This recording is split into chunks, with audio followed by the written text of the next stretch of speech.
Prenons un cas d'usage, l'embauche d'un nouveau collaborateur.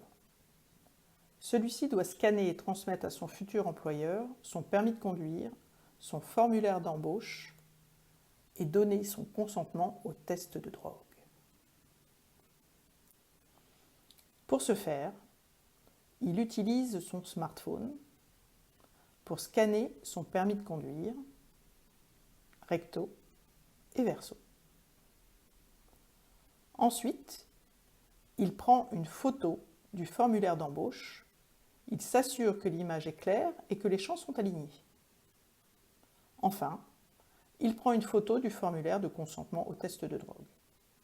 L'éditeur de propriété permet de vérifier que les informations scannées sont correctes. Les documents sont téléchargés dans le référentiel de votre choix. C'est aussi simple que ça.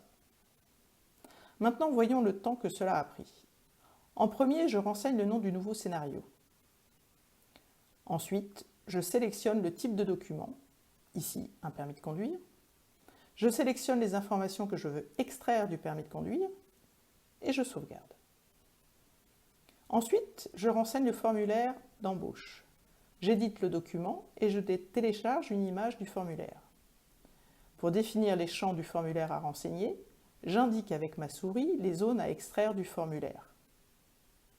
Dans la partie droite, je nomme ces zones. En dernier lieu, je télécharge une photo du formulaire de consentement et avec l'éditeur, je précise si j'autorise le téléchargement d'une photo ou de plusieurs. Comme nous l'avons vu précédemment, le futur embauché peut vérifier les informations qu'il a scannées. Pour ce faire, je définis tous les champs nécessaires.